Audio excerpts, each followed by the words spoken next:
The Dirt with me, Mike Howell, an economics podcast where I present the down and dirty agronomic science to help grow crops and bottom lines. Inspired by eKonomics.com, farming's go-to informational resource, I'm here to break down the latest crop nutrition research, news, and issues, helping farmers make better business decisions through actionable insights. Let's dig in. Well, hello again, everyone. Welcome back to The Dirt. We are doing a live recording today. We are on location here at Mississippi State. It's great to be back on campus. It's been a few days since I've been on campus. I was actually here for the Georgia baseball series a few weeks ago. That was not a really good weekend, but having a great time here today. Did not realize that we were going to be the opening act for the Zach Bryan concert when we came in, but really big event going on here on campus this weekend. A lot of activity around Starkville, but great to be back on campus. We're actually doing this podcast today. We've got a soil fertility class here that's going to take part in this podcast with us, and we've got Dr. Vaughn Reed, the soil fertility instructor, joining us today. Vaughn, welcome to The Dirt. Morning. Thank you. Vaughn, today I thought we would talk a little bit about P&K removal and replacement. We've talked a lot about removal rates. We talked about that a little bit when we went through our eKonomics website. That's one of the calculators, one of the tools that we have there. You can put in your crop and see how much P&K is coming off with a 200 bushel corn crop. But talk a little bit before we get into that. Well, first off, if you will, introduce yourself to our listeners that are listening at home. I know you've been on before, but we've got a lot of new listeners. So if you will, introduce yourself and tell them what you do here at Mississippi State. Well, hi, my name is Vaughn Reed. I am an assistant professor of soil fertility here at Mississippi State. Been here, this is coming up on my 5th year here at State, I'm about a 60-40 split, so I spend about 40% of my time teaching, 60% of the time researching, which actually ends up being 100% of my time is always taken up by something. Like we're busy all the time. But you know, our research focuses on soil fertility, nutrient management, even doing some precision ag within all crops grown in Mississippi, and also just focusing a lot on soil. So we're always doing something. We're always got a lot going on. So, Vaughn, I don't know how this happened, but you did not mention extension. You don't have an extension appointment? No, I do not have an extension appointment. I'm working to fix that. I met with Angus yesterday. We met out in the hall, and he mentioned that as well, that you do not have an extension appointment. So we're working to get you that 100% extension appointment on top of those other 200%. Thank you. So, I always listen. If I know anything, it's I always need another job. There you go. But you'll also get that 100% extension pay raise that goes with that as well. Okay. So. All right. Well, good. I'm glad you're negotiating for me with Angus. Oh no, we know you help out everywhere you can. You have to wear more than one hat on the university these days, yeah. So that's just the way it works. But so Vaughn, let's get into it and talk a little bit about P&K and why. Before we really get into what we want to talk about, remind everybody why P&K is so important in crop production. Yeah, so phosphorus and potassium are generally the second and third nutrients we think about if we're going in levels of a nutrient management plan. Nitrogen is the one that gets all the love, a lot of the attention, and it's mostly because we're just applying so high rates of that, and we have to for corn. Less than that, we have to apply for cotton, and obviously we don't have to apply much, if any, for soybeans, and so those are the main crops we have in Mississippi. Phosphorus and potassium, though, are immobile nutrients, and so we derive them 99% of it from the soil, so we need to get it from the soil. And the soil provides most of it. We have to apply a little bit more to feed that soil, but that has to go up into the plant. And it comes down to its mobility on how much that plant is going to need. So if you go way back, and I realize I'm teaching a class, and so my mind thinks in teaching in this scenario compared to extension or research. But if you go back to mobility, the original background of soil fertility, you go back to a mobility concept, nitrogen is going to be yield driven. The more your yield, the higher yields are, you need more nutrients. Phosphorus and potassium is a sufficiency. Once you get up to a certain level, you have maintained what your yield is going to be, and applying anything over that is going to feed your soil, but not necessarily going to feed your plant all the time. Now, that's very simplified as to what it is. But we need phosphorus and potassium to really reach our 100% maximum yields we can have, and then just making sure that there's going to be enough in the soil there for it to be. Vaughn, we know that a lot of these crops you mentioned corn and soybeans, but we know they're going to take off these phosphorus and potassium nutrients. Talk a little bit about what crops are high users of phosphorus and how much phosphorus can be taken off by one of these crops. So for most of our row crops in the state, phosphorus is pulled out, and I wish I would have pulled up these numbers beforehand. Phosphorus is pulled out in a moderate rate. So like a 200 bushel to the acre crop is going to pull out roughly 40 to 60 pounds of phosphorus. So it pulls out a decent amount, but that number that we're pulling out of the soil isn't necessarily what's going to be reflective on a soil test value. So corn, soybeans, cotton all pull out a decent amount of phosphorus, not a huge amount, but a decent amount of it. If you go start looking at potassium, that starts to delineate a little bit. Cotton takes out a significant amount of potassium from the plant. For Mississippi bound, sweet potatoes takes out a lot of that as well. Corn removes second to cotton, and then soybeans removes a decent amount of potassium as well. So all of these, not nearly as much with nitrogen. They're not removing as much as they do with nitrogen, but they still are removing a significant amount of phosphorus and potassium. Yep. And Vaughn, I'm going to challenge you on that. I think there's one crop that you missed, and I think a lot of people overlook this one. What about forages, hay production? That's a very good point. So forages, because we are removing so much biomass. So with row crops, corn, cotton, soybeans, we are leaving a decent amount of biomass in the field. We're taking out the nutrient-rich part of it, the grain or the fiber. But for forages, we're cutting that and removing everything from the field. And so our forages are pulling off. They're the highest remover specifically of phosphorus and potassium out of others. Nitrogen is pulling off a decent amount compared to corn and cotton, but phosphorus and potassium with forages, you're pulling off a lot of nutrients. Yeah. So, Vaughn, you kind of mentioned it earlier, and we hear a lot about this, the soil bank and how much nutrients are in the soil bank. When fertilizer prices go up, growers kind of want to tap into that soil bank and maybe rely on that. Can we make a withdrawal from that soil bank? Talk a little bit about what we mean by the soil bank. So when you said earlier we were going to talk about banking and financing, this is where you were going with some of this. No, we're going a little deeper here in a minute. We got to set it up first. Okay. So with phosphorus and potassium, these are immobile nutrients, and so we are basing those out of the soil. We're taking a soil test to tell us what's there. When you look at a soil test value, let me back up a little bit. There are multiple forms of each phosphorus and potassium within the soil. I generally split it up between two banks. There's a solution and there's a solid phase. And so your solution is what is in water, in solution within your soil at any one time, and it is what's immediately available for the plant to take up. Then we have our solid phase, which actually has to melt or dissolve in order to refill that. So think about it as like an ice cube. If you've got an ice cube and then you've got water, you can take all that water away from that ice cube, but you have to wait for that ice cube to melt a little bit more before you can remove more water from your glass. So our soil bank is that ice cube, is that solid format, and it takes some time to refill that liquid that's left behind. And so with a soil test, we're trying to estimate how fast that solid cube is going to dissolve, how fast that solid phase is going to dissolve and make its way into solution so that plant can take it up. A soil test value is going to tell you roughly what we think is going to be there, but it's not necessarily reflective of the total amount of nutrients available in your soil. A total soil test doesn't give you what is actually going to be a plant available. It's going to tell us over 100 years what is there, but not necessarily what can be there for this year or the next coming years.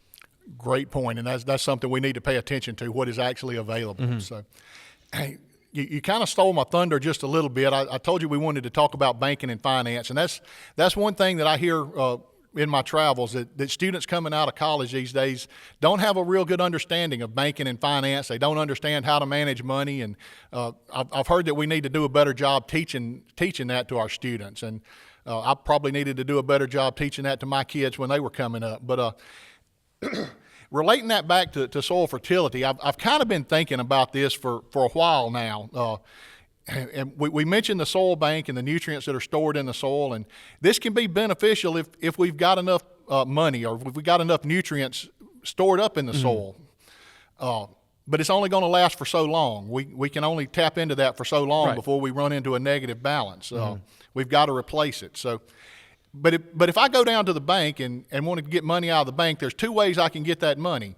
I've got it in my checking account, and I can go get that money. That's my money. That's free money to me. I can go get it and do what I want to. If I don't have money in my checking account, I've got to go sit down with that banker and negotiate a loan, and I've got to borrow money from that banker, and I've got to pay that money back with interest. That's somebody else's money. So when we start thinking about these nutrients, do these nutrients belong to the farmer, or do these nutrients belong to the soil? And the more I think about this, you talked about the sufficiency level and how much nutrients are in the soil. Anything up to that certain point, I think those nutrients belong to the soil. That's what's naturally going to be there. Anything above that is something that the farmer's put there, and that's probably the farmer's portion of it. That's something he's put there, and he can probably pull off of those nutrients. Yeah. Anything below that is the soils, and it's going to cost him some interest to pull out of that. And that's kind of where I wanted to get to today. If we start pulling out of that, below that sufficiency level, if we pull out 40 units of phosphorus below that sufficiency level, how much do we have to put back? What's the interest penalty on that? Can we put back 40 units and get back to where we were last season? So that's a really good point. So the math of what the soil has available to it and what you have never makes sense. If we were removing 60 pounds of phosphorus from the soil by a corn crop, by a cotton crop, by soybeans, by forages, I can't just turn around and go put 60 pounds on it the next year and now we're back level. It's a balancing act. So you've got to feed the solution, which then in turn is going to refreeze that ice cube. You're putting money into your checking account to try and refill your savings account or pay back the loan that you've got, and the math doesn't work out perfectly. And so you have to put a significant level above that. Now, the numbers vary from location to location, and that's really soil chemistry based. That's classification of your soil. It's whatever that soil actually started out as. But you've got to put a significant amount above removal to actually start building that back up over time. So now you're getting to my next point. You said it varies from location to location.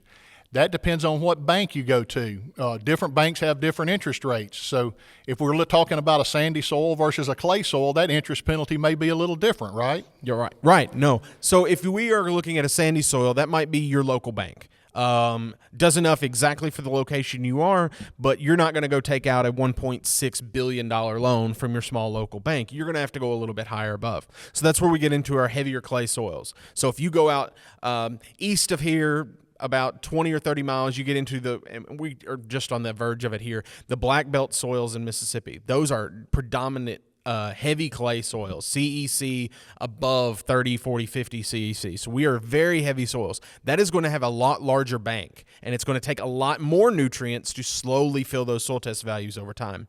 Sandy soils, we can refill that pretty quickly. So Vaughn, we're talking about replenishing the P and K. Mm-hmm. Is that interest penalty going to be different for phosphorus versus potash? So potassium is fairly straightforward on, it's going to be CEC determined. So as you apply more, we're going to fill that CEC up, and then slowly over time, we're going to fill up that solid phase, and those nutrients are going to build up. Phosphorus is different in that it is not directly related to CEC, but things in the CEC are going to dictate phosphorus. So if you have more area within your soil that's going to hold more nutrients, you have a higher CEC, you're going to have more nutrients like calcium, iron, and aluminum that are going to attract and hold on to that phosphorus. So they're not going to be related, they're not directly related, it's indirect relationship between those. So the more of those you have available is determining how much phosphorus is actually going to be required to build those up. So we're going to have some phosphorus go in over time, and that's going to slowly start creating more and more insoluble nutrients. And over time, we're slowly filling that bank up, but it's not nearly as quick as what we would hope for it to be.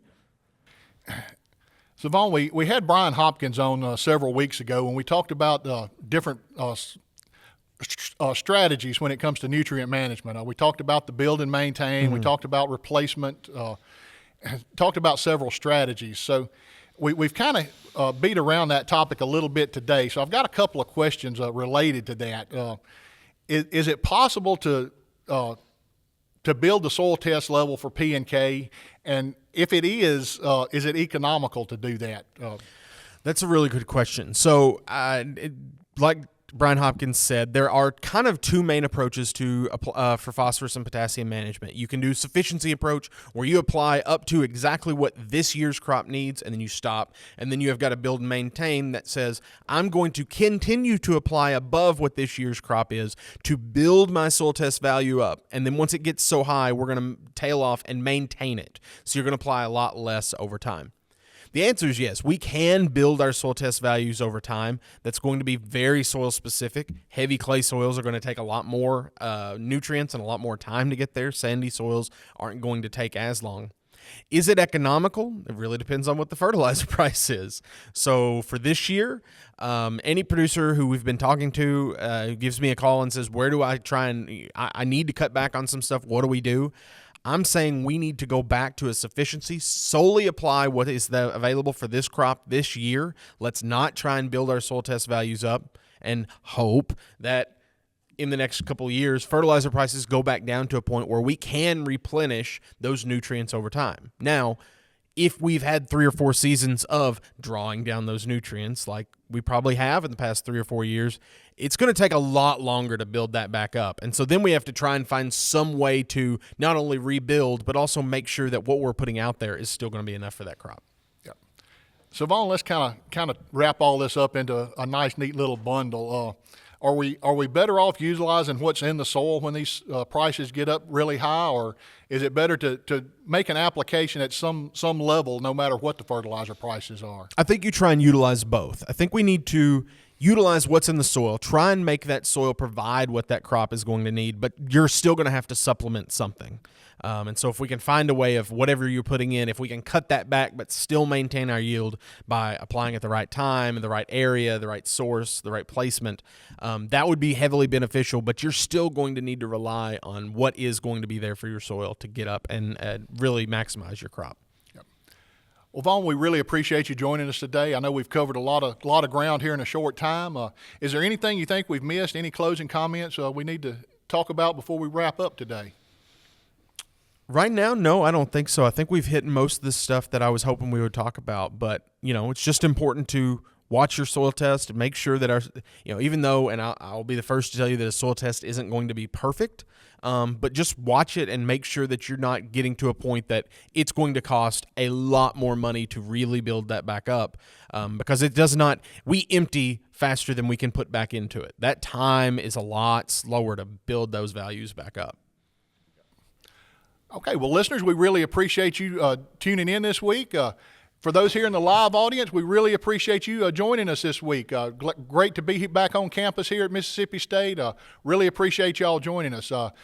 Those listening at home, if you will, hang on for just a few seconds, and we'll be right back with segment 2. Farming isn't farming without questions, and now there's a place to go for answers. At eKonomics, an entire team of agronomists is waiting and ready to help for free. No question is too big or too small. Visit Nutrien-eKonomics.com and submit your question with the Ask an Agronomist feature. Listeners, welcome back for segment 2. We're doing things just a little different for segment 2 this week. Since we're live and on location here, we've asked the students to come up and ask some questions for us today. So instead of using your listener questions, we're going to get the students to come in and do the Ask an Agronomist section today. And Vaughn and I are going to try to answer the student questions today. So students, anybody that has a question, feel free to come on up and ask these questions. Hi. Would these same concepts on nutrient availability still be applicable on international scales when the soils and the different crops would be different? I guess just dealing with the difference and how those two systems may interact a little differently. Would these same concepts of nutrient availability still apply? Or is there still more research needed? So that's actually a really good question. Will the concepts that we currently use work on an international scale at different soil types? So depending on where you go, it also dependent on where your soil, what kind of soil you have, what is the parent material of that soil, and how weathered is it. And so if you go to an area in rainforest where those soils have been weathered with tons of rainfall over time, and time is also in part of this as well, going to weather that soil even further, that soil chemistry actually changes a lot. So instead of us having a predominant CEC, cation exchange capacity, you can weather a soil to the point that you can actually start having some AEC, or anion exchange. So some of the nutrients we talk about as being immobile here, at other more weathered soils or completely different parent materials, that can actually flip and change that mobility. So most of what we talk about in class, or extension specialists or extension agents across the U.S., it's going to be very U.S. based. Our soils are, for the most part, consistent on CEC and the soil chemistry standpoint, but it'll change in other ways. Soil pH, mineralogy, some of the chemistry and physics will change, but most of it is going to be fairly applicable across North America. As you go out and change soil types, it's going to be completely different, and I myself would need to start from ground zero to rebuild what I know about it, because it's just completely different. But that's a great question. Mm-hmm. Do you think that you have to replace everything that gets removed each year, or do you think you can get away with not replacing nutrients at all?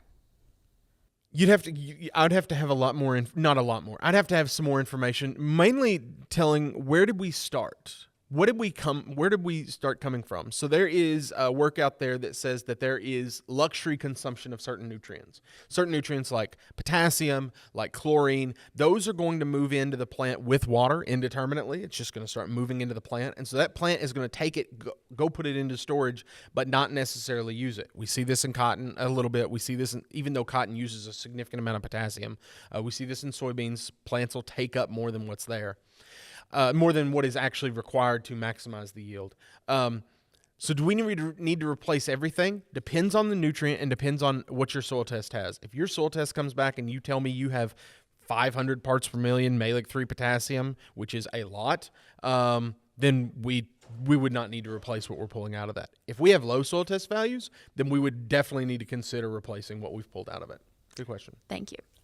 Vaughn, I want to add on just a little bit to that. Great answer, but I've got a slide that I show in a lot of my talks that looks at the soil test averages from across the United States. And if you look at the numbers on there, it shows the percentage of soils that are coming back testing below the critical value for P and K. And it floors me when I look at that. I think the values for Mississippi for P and K are like 60 and 70% below the critical level. And it's worse than that in some other areas. So. Yeah, that's exactly right what you said, but a lot of these soils that we're looking at are below that critical level, so we really need to pay attention to those soil tests. Yes. We're not where we think we are on a lot of these soil tests, so make sure you know what's in your soil. Right. Is it ever all right to skip a potassium or phosphorus application for a year or two? Is it ever okay to skip applications? That really goes back to our soil test. So again, if we have a very high soil test, we could probably skip a season or two. If we're starting to get deficient to the point that we need to be making applications, specifically with phosphorus, if we are in a low soil test and my recommendation says let's apply 60 pounds, and I say, okay, well I want to go ahead and feed for next year. Let me put out 120 pounds. That does not translate from one season to another. Doubling up this year doesn't mean that my soil test is going to be perfect next year. So there's some percentage of what you put on above, as we talked about earlier, is going to build up your soil test values, but it's not going to be a 1-to-1. So it's not necessarily going to be okay for crop to crop from one season to the next, but checking your soil test values, making sure it's at least close to where it needs to be, and then making those yearly applications if possible. For phosphorus, it's better to split that application up 1 year after the other. You can't double up or even triple up the year before and try and meet the next year and exactly get what you need. So it's a little more difficult. Determine what nutrients have been removed and what you need to replace. So if you look up any nutrient removal calculators, there's a bunch of the apps. eKonomics has got a nutrient removal app. And if you look up, depending on where you are, your extension office or your university will generally provide you with that, and it just says how many nutrients per bushel of corn or per bale of cotton or per ton of dry biomass that we're moving off the field. That'll give you a close estimation. You'll get a range of values. Like if I'm doing research, I can see that a value might be 1.2 pounds per bushel, but we might see 1.1 and 1.3. But that average value is going to get you close to what's being removed from the field, and then just multiply that by however many bushels you removed, and that's going to tell you how much you've actually removed from that field. Okay, and I have a second question. Is there any way to Let me jump in before you get to that second question. Vaughn, that's exactly right. The nutrient removal calculators, that's telling you what you're taking off with Correct. the crop. We can also have losses in other ways. If we have an erosion event, things like that, we can lose nutrients from the soil in other ways. So those nutrient removal calculators are great at telling you what you're taking off as far as yield, but don't forget about losing nutrients in other ways as well. Yep. We can lose some nutrients other ways. And even with what we consider to be immobile nutrients, we can still have losses with water. We can just be flushing it out of the system, leaching it out, even though it's considered to be an immobile nutrient. So yeah, we can lose it a lot of different ways. Yeah, a lot of people don't realize that potassium can be leached from the soil. Oh, yeah. I mean, we get down on the Gulf Coast and we lose potassium with rain events. Right, So, right. Okay. I'm sorry. Go ahead No, with your you're second good. question now. Is there any way to aid in decomposition to return those nutrients to like availability within the soil? Is there a way to aid decomposition of biomass Yeah, to try and put those nutrients back in the soil?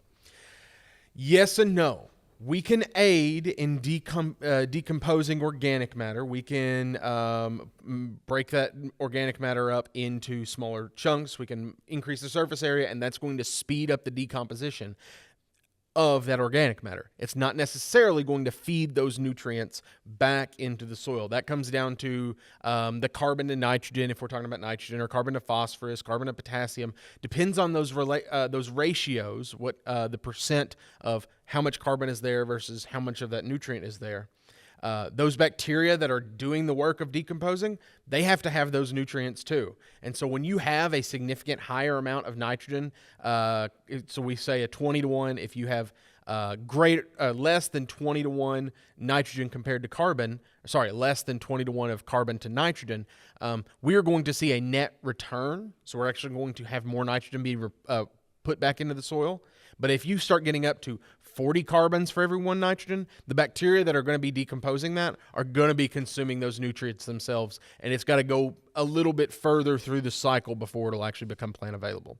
So we can aid decomposition, but unless we are replacing the nutrients that those bacteria are consuming, it's not necessarily going to return those nutrients immediately back into that soil. Okay, thank you. So we talked about this a little bit before, but when you're talking about applying nutrients, most people are going to think granular or liquid applications to the soil. What are y'all's thoughts about, say, foliar applications of fertilizers, such as foliar K and cotton? I know there's a lot of mixed results and stuff on that. Depends on how much nutrients we're trying to replace. If you need 8 to 10 to 12 pounds of potassium to put that crop to the next tier, then a foliar application that puts that out in one application or maybe 2 applications, if that's all it takes is that 8 to 10 at a really good timing, it works well. We see this in nitrogen in wheat, where wheat you can get a protein boost. So if you have above 12.5% protein, you can actually get a premium when you go to sell that grain. And so we knew you could go late application of foliar nitrogen and actually drive a lot of that nitrogen into the wheat grain and get that premium. And so that works really well. If we are 30 to 40 pounds deficient, it's going to take multiple passes of a foliar application, and you're also assuming that that plant is going to consume it in an efficient manner and put it where it needs to be at good timings.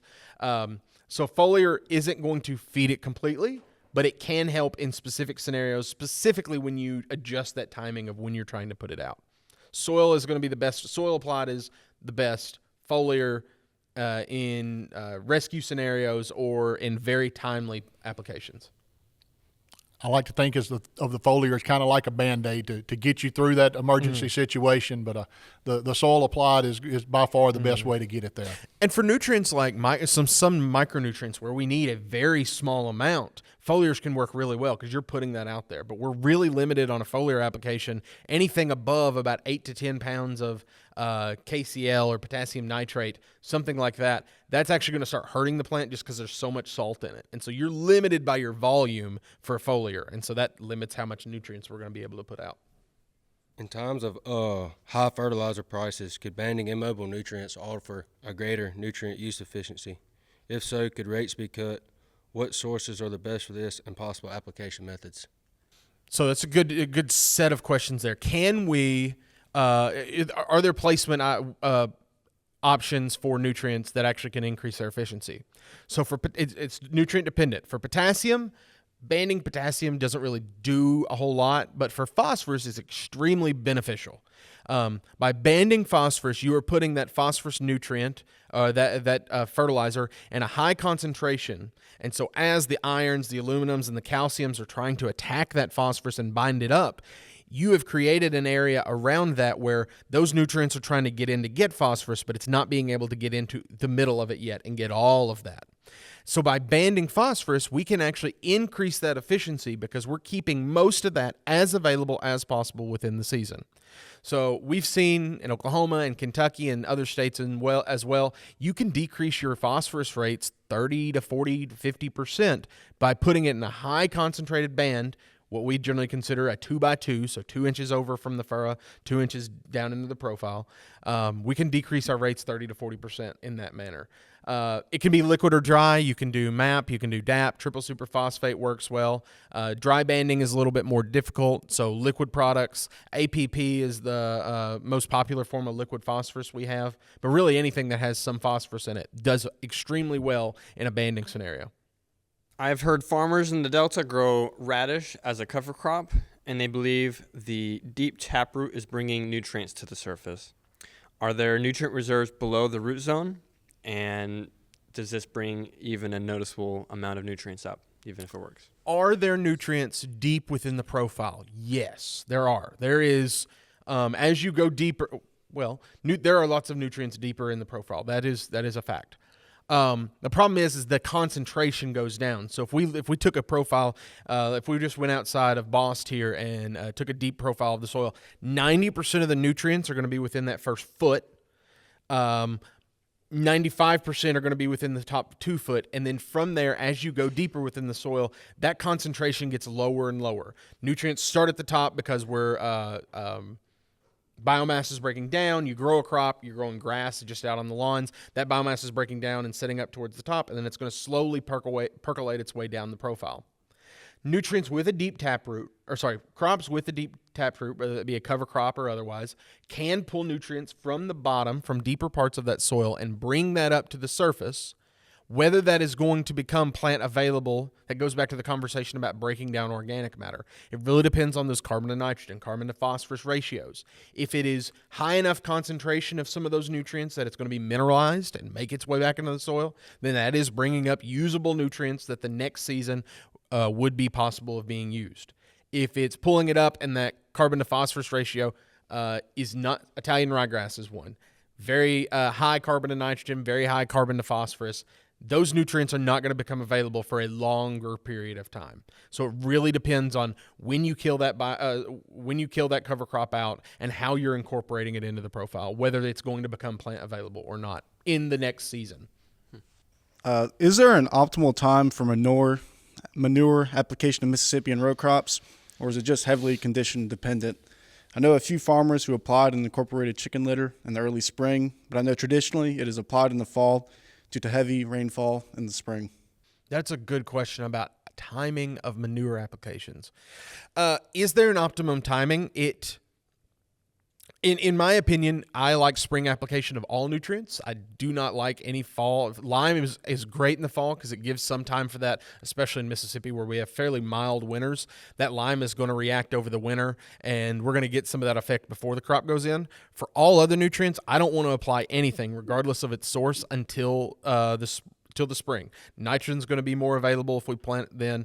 Phosphorus is going to be less unavailable, so we're not binding it up. You've not given it enough of time. So spring application of manure works really well. There's not, obviously if you get to too high a volume 2, 3, 4, 5 tons to the acre, you start having issues with just creating surface, having too much on the surface. But for the most part, there's not really any issues with spring application of organic matter like that. The only issue with spring application is, can you get in the field? Yeah, that's the important part. Logistically, I mean, Yeah. we've got to move all the fertilizer products or manure Yeah. products and Yeah. get it there. And is it going to be too wet to get in? And that, Yeah.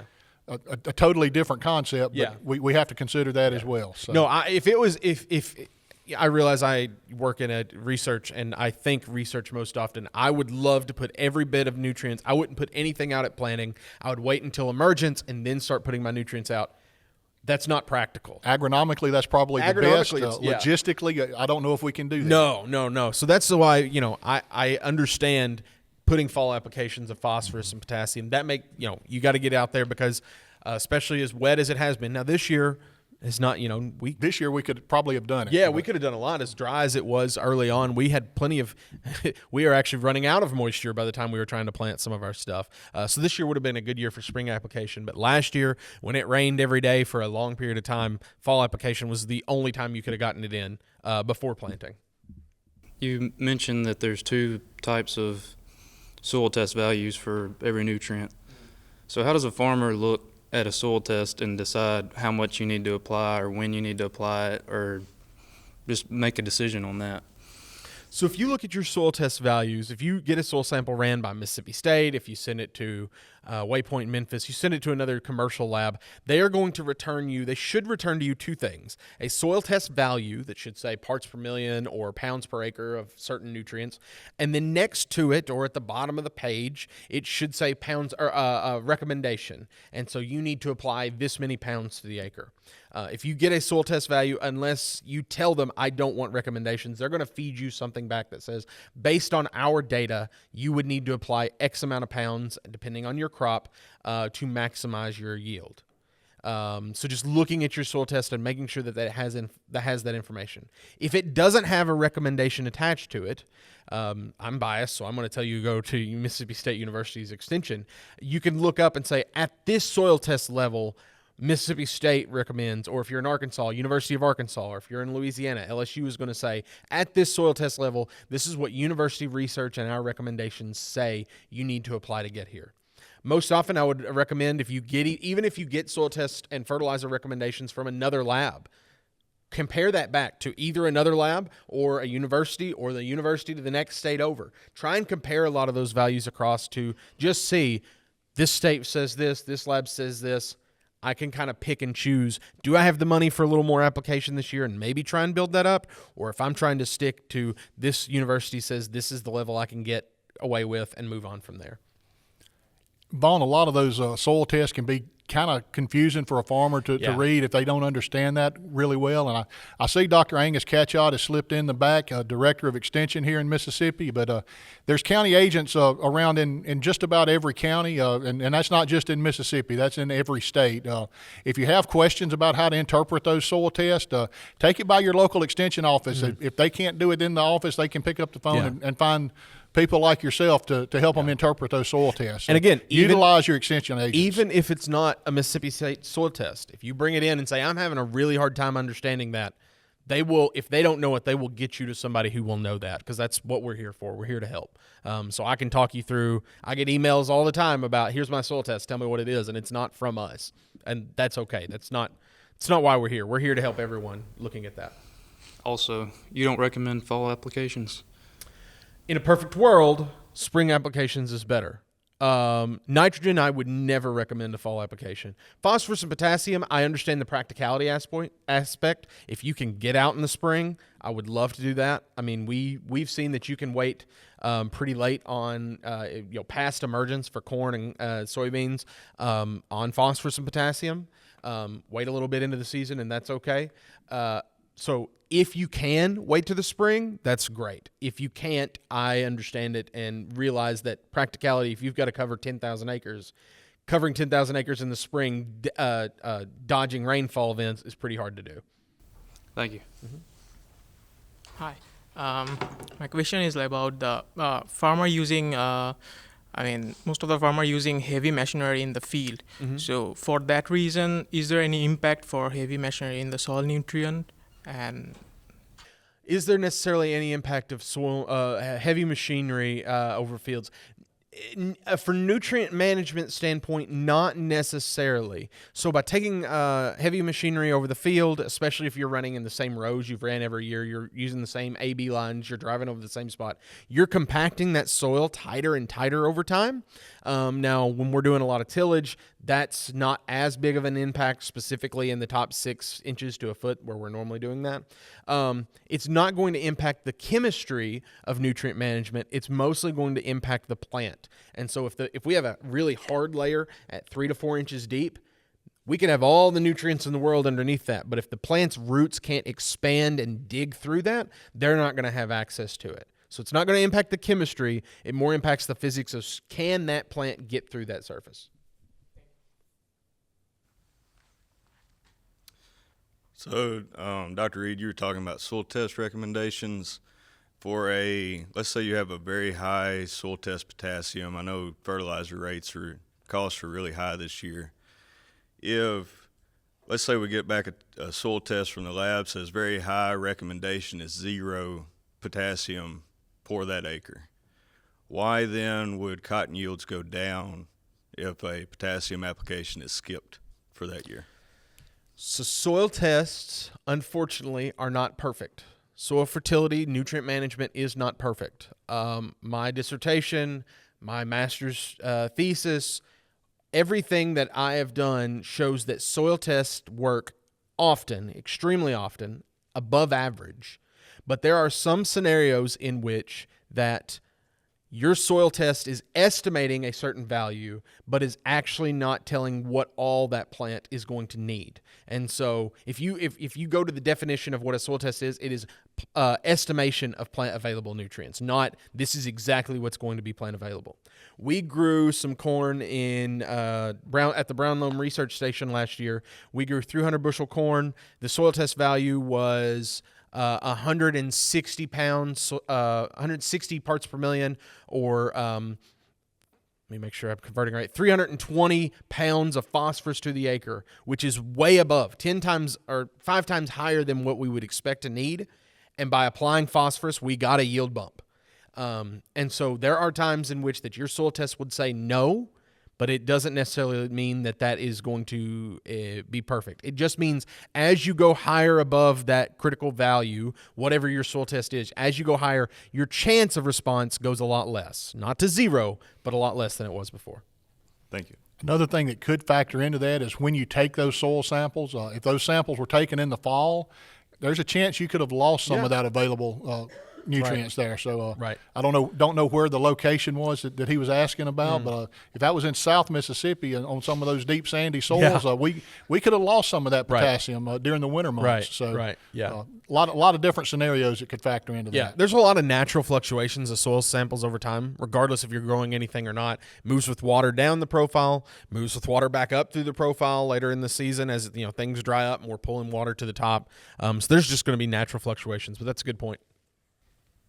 You might have mentioned a little bit about this earlier, but so we know that soil temp affects seed germination in crops and other plant processes, but does soil temp play a significant role in nutrient uptake and breakdown?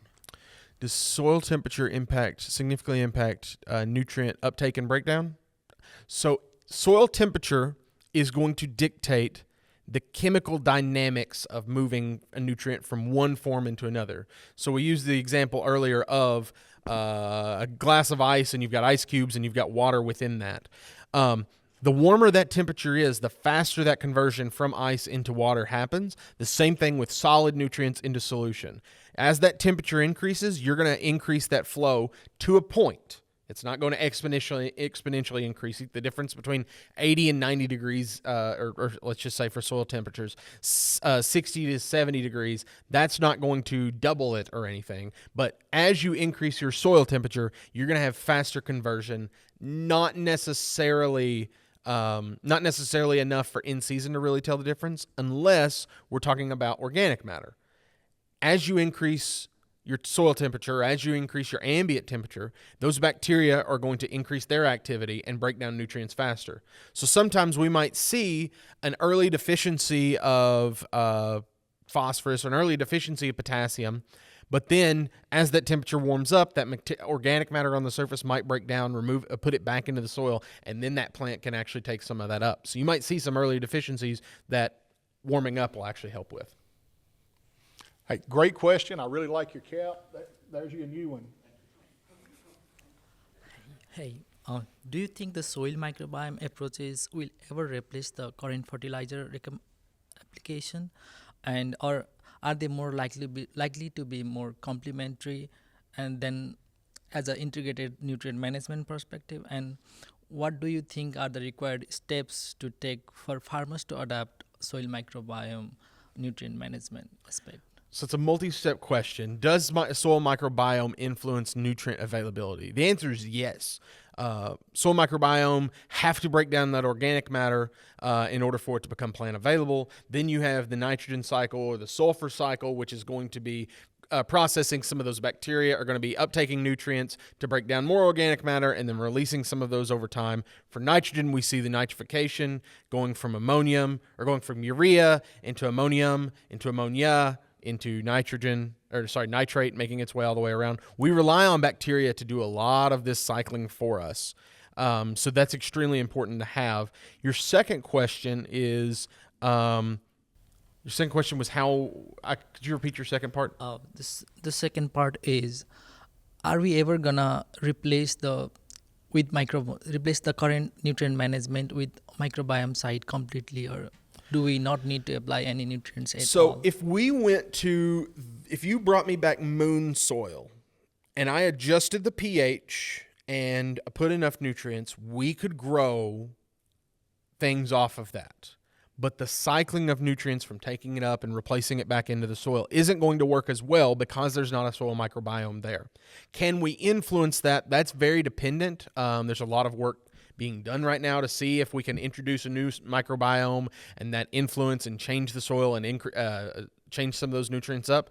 The problem is that there's been very limited results on that. I'm not saying that there's not some good positive stuff out there, but it's not as easy. Your soil has trillions and whatever is above trillions, quadrillions amount of other microbiomes, microbiota there, and introducing another small amount of a different one, your natives might kill that out within the first couple of hours, or worse, your new bacteria might come in and kill some of your others out. So there's still a lot of work to be done on that. I think there could be something that helps a lot of that cycling along, breaking down organic matter on a speeder process, specifically on higher organic matter soils or soils that don't have a lot of moisture or anything. But there's still some more work we have to do to figure out exactly where that fits into the situation. Thank you. I have one more question. So what do you think, how long the phosphorus sources are going to last? Because they're getting depleted over years, and I think it's going to get expensive as we move further forward towards the time. So how do you think, like in near future, around let's say 100 years or something like that, how hard is it going to be managed phosphorus, and what can we do as of now from the sustainability perspective so that we can have a better future? Thank you. Mike, do you have an estimation for how much phosphorus we have left?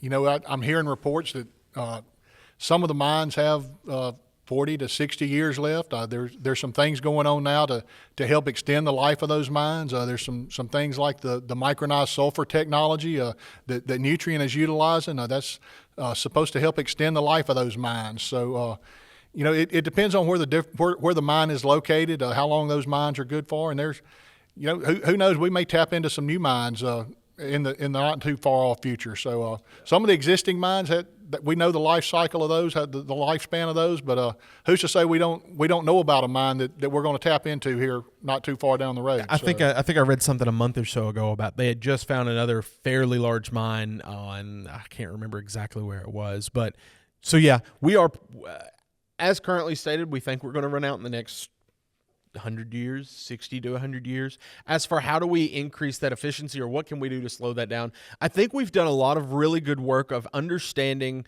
nutrient dynamics. So a lot of the water problems we have are nitrate based, but also some phosphorus as well. So phosphorus can be a big impact on water quality. We've made great strides to decrease our phosphorus leaching, not applying too much. If you are going to apply organic matter, making sure you only apply so much for that. So we've taken good strides to reduce phosphorus leaching and therefore reducing losses. I think we still have some areas in which we can do better with that. The banding of phosphorus can help a significant amount. We're decreasing the phosphorus needing to be applied. It also takes some really smart scientists somewhere who know more about it than I do, who can find ways that we can take phosphorus from other sources that are not currently available. We have nitrogen in the atmosphere, and we figured out how to take nitrogen from the atmosphere and turn it into fertilizer. We just have to find a way to efficiently and economically pull phosphorus from other areas like the ocean, like water sources, and make that into something that is viable for fertilizer use. Mm-hmm. I don't know if I'm close enough to this. You're good. In regards to specialty crops such as cut flowers, we often think in like agronomic terms, in these like large scale, you need hundreds of pounds. Mm-hmm. But how can specialty crop farmers that deal in smaller acreage accurately put out what they need when they're often working in a field the size of this room, might be their whole operation? So if you look at a soil test, if you're taking a soil sample and you tell it I'm doing cut flowers, or maybe I'm growing a specific flower, most of the time, if I grow corn, I'm going to turn that soil test value in, and I'm going to tell them corn, and they're going to feed it back into me as pounds per acre, because that's the scale we're at. Many times if you go to a lab and you say, I'm using a garden, or I'm doing cut flowers, or if I'm doing a lawn, they're going to convert that from pounds per acre into pounds per 1,000 square feet. If they don't supply that for you, then, and I know it's easy for me because I can just tell you that there's 43,560 feet in an acre, but you can take a conversion. You can go online, and there's different apps that'll do it as well, that'll allow you to convert this per acre into this per 1,000 square foot. If you know the exact size of the area you're trying to apply, you can even break it down even further and say, this is how we convert it from 1,000 square feet into 2,500 square feet, if that's the size of your plots. So it is something that I know the numbers in my head, what a phosphorus rate or a nitrogen rate looks like on a per acre basis. It takes me a little bit of time to do the conversion to know that 200 pounds of nitrogen is in an acre is going to be 20 some pounds in 1,000 square foot. So there is a conversion that you just have to do for that. And a second question. When dealing with things such as like calcium, cut flowers need more calcium than most things. How do those farmers need to make sure they're not getting too much nitrogen to where it doesn't reproductively bloom and it's only vegetatively growing, while also getting the calcium, because often it's just added in to nitrogen blends with fertilizer? So with calcium, so that's one of the things that we don't normally talk about, because I don't normally speak on, is because row crops don't need a lot of calcium, specifically in Mississippi, where our soil, unless you're growing peanuts, our soils have plenty of calcium for it. That is a problem with specialty crops, specifically smaller areas where you're not going out and buying tons. So you're normally going to buy a pre-blend of stuff. You just need to look for another source of that fertilizer. So for calcium, gypsum's a good source for that. Lime is actually a good source for calcium, but obviously you've got something coming out of that. You're applying lime, and that's going to change your pH around, so you have to watch for that. So just trying to select those sources that are more focused on, this has a higher amount of calcium. Calcium nitrate is obviously a big one, but as you said, you don't want to apply too much nitrogen because that's going to impact some of that. So we just have to change our source. Like I said, gypsum's a really good one, and if your pH is a little acidic, we can do lime as well. Mm-hmm. There's also a lot of foliar calcium products out there that you can utilize as well. So. Yeah. Especially for higher value crops like flowers, like gardens and that kind of stuff. Higher dollars per square foot. Mm-hmm. Guys, we really appreciate all the interaction today. We appreciate all the questions, a lot of great questions. Listeners, we appreciate you tuning in today. As always, if you need more information on anything we've talked about today, you can visit our website. That's Nutrien-eKonomics.com. Until next time, this has been Mike Howell with The Dirt. Listeners, we appreciate you tuning in today. This was a great episode here live at Mississippi State. It's always great to be back on campus. I did a little check-in this morning before we started, and this is our 165th episode. When we started this 4.5 years ago, I never dreamed that the dirt would be so popular. But thanks to you for tuning in each week and making the dirt so successful. I hate to say it, but today is my last episode as host of The Dirt. The time has come for me to move on and explore the next chapter of my life. The Dirt is still going to be brought to you each week. Many of the agronomists on the Nutrien team will be back with you each week, bringing you new episodes and new perspectives, and we hope The Dirt will continue to go on as you've come to expect it. I want to thank everybody for your support along the way. It was great to meet all of you at different events down the road. Thanks to everyone who's came up and spoke to me at different trade shows along the way. Thanks to each one of my guests who's helped participate in this. And thanks to everyone who's worked behind the scenes to make these episodes so successful. I couldn't have done it without you. Over the course of these episodes, we've tried to bring you scientific, research-based information to help improve the quality of your farm. Whether you're a farmer or an advisor or a teacher, our goal was to give you information to help improve the quality of your farm. And we tried to do this by bringing you experts from around the world to give you their expertise and share their experiences. We tried to give you something to think about and look at different ideas and different ways of doing things. And we hope you learned something. We hope you made you think. We hope you had a little fun and laughed along the way. But until we meet again, this has been Mike Howell with The Dirt.